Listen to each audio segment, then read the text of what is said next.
अस्सलाम वालेकुम dear student, क्या हाल है? ठीक ठाक, अच्छे हैं? उम्मीद है संडे अच्छा गुजरा होगा। जी बेटा, तो आज हम शुरू करेंगे चैप्टर नंबर फर्स्ट का लेक्चर नंबर 2। लेकिन उससे पहले थोड़ा सा रिव्यू देते हैं फर्स्ट टॉपिक का जो हमारे पास था, चार्ज एंड कूलम्स लॉ। जी, तो कूलम चार्ज किसे कहते हैं? चार्ज हमारे पास किसी भी ऑब्जेक्ट की प्रॉपर्टी है जिसकी बिना पर वो किसी दूसरे ऑब्जेक्ट को या अपनी तरफ अट्रैक्ट करे या रिपेल करे। तीन प्रॉपर्टीज़ हमने पढ़ी थी चार्ज की, के same charges repel each other while opposite charges attract each other. Charge is a conserved quantity and charge is a quantized quantity. अब चार्जेस एक दूसरे पर फोर्स एग्जर्ट करते हैं, वो फोर्स किस तरह भी क्रिएट होता है, किन चीज़ों पर डिपेंड करता है, तो वो हम पढ़ चुके थे कूलम्स लॉ से। कूलम्स लॉ हमारे पास के किसी भी दो चार्जेस के दरमियान जो फोर्स होती है वो डायरेक्ट प्रोपोर्शन में होती है इनके मैग्नीट्यूड के, इनवर्स प्रोपोर्शन में होती है इनके स्क्वायर ऑफ द डिस्टेंस के। फिर हमने मज़ीद कहा कि कूलम्स फोर्स जो है वो मटेरियल मीडियम की वजह से रिड्यूस हो जाता है, यानी जब दो चार्जेस के दरमियान फ्री स्पेस की बजाय हम कोई मटेरियल मीडियम रखते हैं तो फोर्स रिड्यूस हो जाता है। इसके बाद हमने vector form of Coulomb's law पढ़ा, जिसमें हमने पढ़ा कि Coulomb's force is a mutual force, यानी एक चार्ज दूसरे चार्ज पर जितना फोर्स एक्सर्ट करे दूसरा चार्ज पहले वाले चार्ज पर उतना ही फोर्स एक्सर्ट करेगा इर्रिस्पेक्टिव ऑफ देयर मैग्नीट्यूड। जी, फिर उसके बाद हमने लिमिटेशन ऑफ कूलम्स लॉ पढ़ी कि Coulomb's law stationary point charges पे अप्लाई होती है और चार्जेस जो होते हैं उनका शेप जो है वो स्फेरिकल होगा, क्योंकि जब स्फेरिकल नहीं होता तो मसला क्या प्रोड्यूस होता है, दो चार्जेस के दरमियान हम डिस्टेंस मेजर नहीं कर सकते। तो शुरू करते हैं टॉपिक नंबर 2 इलेक्ट्रोस्टैटिक का, जो है हमारे पास electric field and electric field intensity. Electric field and electric field intensity को पढ़ने से पहले हम थोड़ा रिव्यू देते हैं हिस्ट्री के मुतल्लिक। तो स्लाइड में आपको दिखाई दे रहा है कि हम कहते हैं to describe the mechanism by which electric force is transmitted, यानी वो मैकेनिज्म जिसकी वजह से इलेक्ट्रिक फोर्स ट्रांसमिटेड होता है। इलेक्ट्रिक फोर्स क्या होता है? दो चार्जेस के दरमियान जो फोर्स होता है वो फोर्स अट्रैक्टिव हो सकता है या रिपेल्सिव हो सकता है। अब ये फोर्स किस तरह ट्रांसमिट होता है, तो इसके लिए Michael Faraday introduce the concept of an electric field. तो रिमेंबर बेटा, the first person who give the idea about the electric field was Michael Faraday. तो माइकल फेराडे ने इलेक्ट्रिक फील्ड का कंसेप्ट इंट्रोड्यूस किया and according to his theory, और उसकी theory के मुताबिक it is the intrinsic property of nature that an electric field exist in space around an electric charge, यानी ये भी एक नेचुरल प्रॉपर्टी है किसी भी चार्ज की कि वो क्या हो कि इसके इर्द गिर्द एक रीजन होगा। वो रीजन क्या कहलाता है? इलेक्ट्रिक फील्ड, यानी हर चार्ज में ये चीज़ हमारे पास मौजूद होगी। जी,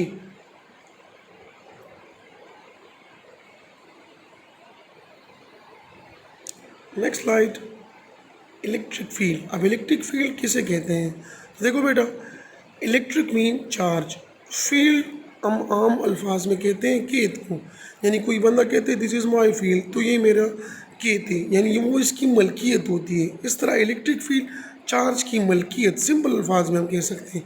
डिफाइन करते हैं the region or space around any charge Q in which if another charge called test charge q naught is brought experience a force of attraction or repulsion, यानी हमारे पास किसी भी चार्ज के इर्द गिर्द वो रीजन जिस रीजन में अगर हम कोई दूसरा चार्ज, वो दूसरा चार्ज क्या कहलाएगा?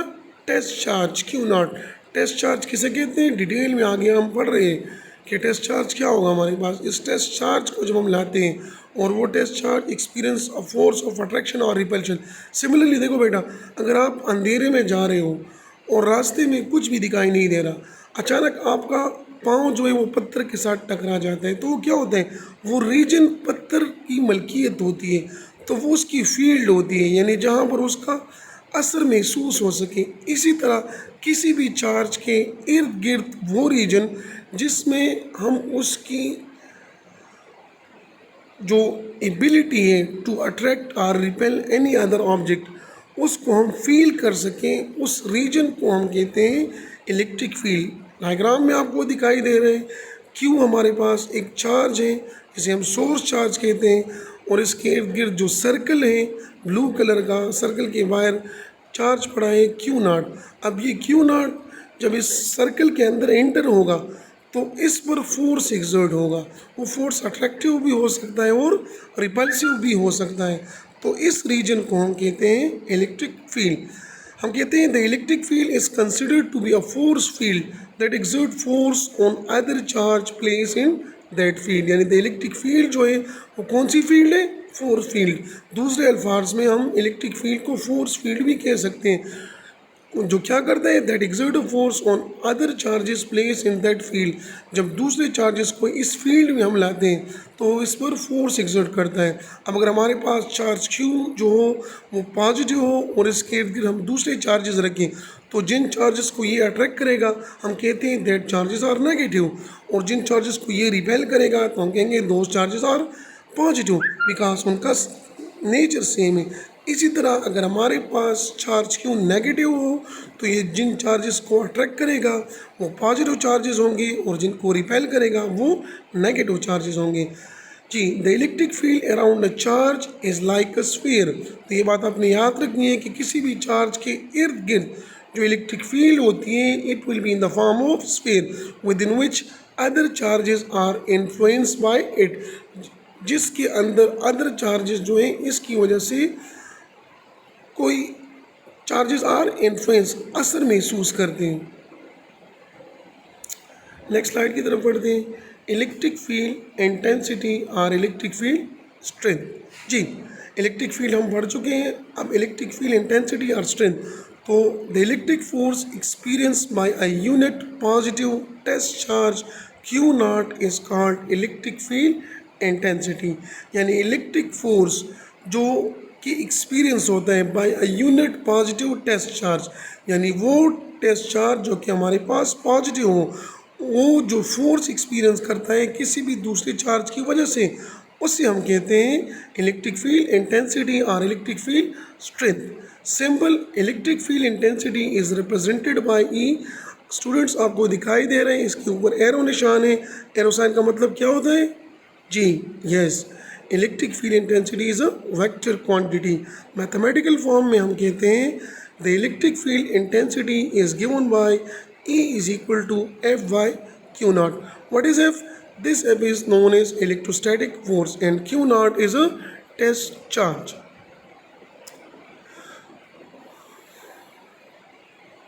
जी, नेचर एंड यूनिट कि इलेक्ट्रिक फील्ड इंटेंसिटी का नेचर क्या है और यूनिट क्या है।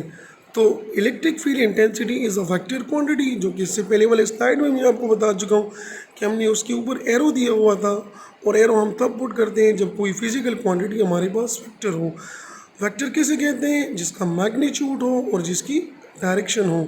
And it's SI unit is Newton per coulomb, और इसके एसआई यूनिट जो है वो हमारे पास है न्यूटन पर कूलम। जी, the charge which is the cause of electric field in space is called source charge।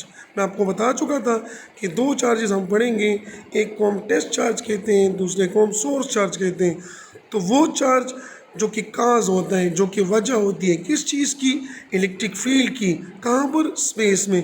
यानी स्पेस में जिस चार्ज की फील्ड हम एक्सपीरियंस करते हैं उस चार्ज को हम कहते हैं सोर्स चार्ज, या दूसरे अल्फाज में वो चार्ज जिसका फील्ड हम कंसिडर करते हैं, जिसका फील्ड हम मालूम करना चाहते हैं, जिसकी फील्ड को हम स्टडी करना चाहते हैं, उसको हम कहते हैं सोर्स चार्ज। जी, नोट दैट में लिखा है कि Newton per coulomb is equal to volt per metre.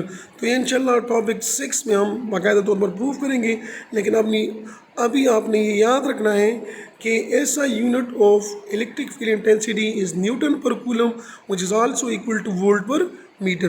तो it's important for MCQs point of view, यानी हमारे पास एमसीक्यू आए कि the unit of electric field intensity is, option A में हो न्यूटन पर कूलम, बी में हो वोल्ट पर मीटर, सी में हो बोथ एंड बी, और डी में कोई ऑप्शन, या हमारे पास हो नन ऑफ देम। तो मैं आपको पहले भी बता चुका हूँ कि एमसीक्यूज जब भी आप लोग पढ़ो तो उसके जो आंसर होते हैं उन पर गौर करो, उनको डिटेल से पढ़ो, उनको समझो, डायरेक्ट क्लिक ना करो। अगर एक बंदा डायरेक्ट क्लिक करेगा तो वो कहेगा कि ऐसा यूनिट तो इलेक्ट्रिक फील्ड इंटेंसिटी के न्यूटन पर कूलम है, लेकिन ऑप्शन बी में होगा वोल्ट पर मीटर, वो भी हमारे पास है। तो ये चीज़ आपने नोट करनी है। नेक्स्ट हमारे पास है टेस्ट चार्ज। तो test charge is a charge with a magnitude so small that placing it at a point has a negligible effect on the field around the point। और यही क्वेश्चन वाइवा में practical examiner पूछते हैं कि test charge किस तरह होने चाहिए। तो आपने याद रखना है कि टेस्ट चार्ज सोर्स चार्ज की कंपैरिजन में इतना स्मॉल होगा, उसका मैग्नीट्यूड इतना कम होगा कि जब हम उसको किसी दूसरे फील्ड में लेके जाएंगे तो उस इस टेस्ट चार्ज की फील्ड का उस दूसरे चार्ज की फील्ड पर कोई असर ना हो, यानी जो असर हम स्टडी करना चाहते हैं वो सोर्स चार्ज का हो। तो सोर्स चार्ज का फील्ड अगर हमारे पास टेस्ट दूसरे चार्ज की फील्ड से मुतासर ना हो तो उस चार्ज को हम कहते हैं टेस्ट चार्ज। और स्टूडेंट याद रखो, conventionally test charge is always taken is positive. Repeat कर रहा हूँ, अपने साथ नोट कर लो, टेस्ट चार्ज हमेशा हमारे पास होता है पॉजिटिव। अब क्वेश्चन पैदा होते हैं क्या टेस्ट चार्ज नेगेटिव हो सकता है, तो आंसर है यस, टेस्ट चार्ज हमारे पास नेगेटिव भी हो सकता है, लेकिन कन्वेंशनली हम ज़्यादातर लेते हैं पॉजिटिव। यानी जब कभी हम कहते हैं कि कंसिडर अ टेस्ट चार्ज तो उधर हमारा मतलब होगा कि this charge is a positive charge. Next slide की तरफ बढ़ते हैं। Electric field intensity due to a point charge. हम एक पॉइंट चार्ज लेते हैं और उसके इर्द गिर्द जो इलेक्ट्रिक फील्ड इंटेंसिटी होती है वो मालूम करना चाहते हैं।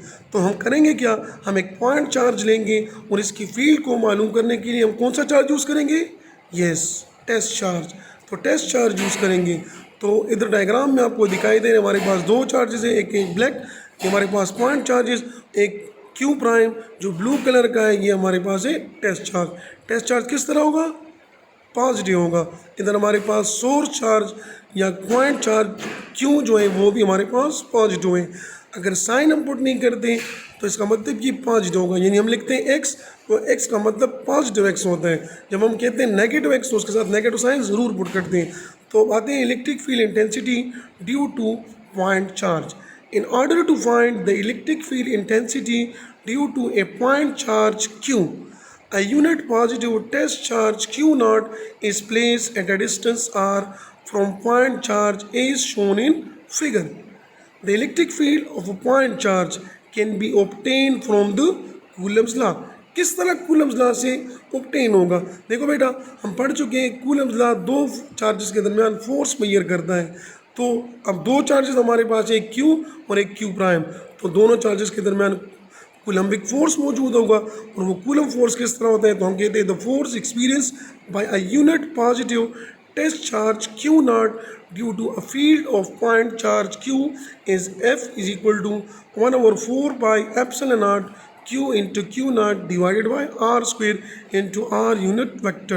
This equation 1 is the vector form of Coulomb's law. जब कभी आप कूलम्स लॉ को मैथमेटिकली लिखोगे, वेक्टर फॉर्म में लिखोगे, तो दिस आर यूनिट वेक्टर ज़रूर आपने पुट करना है, because force is a vector quantity और वेक्टर को रिप्रेजेंट करने के लिए हमें मैग्नीट्यूड और डायरेक्शन दोनों की ज़रूरत पड़ती है। तो इसको हम इक्वेशन 1 का नाम दे देते हैं। और electric field intensity is given by पीछे हम पढ़ चुके हैं E is equal to F by q not. F की वैल्यू हमारे पास इक्वेशन 1 में है और इक्वेशन 1 की वैल्यू हम इक्वेशन नंबर 2 में पुट कर दें।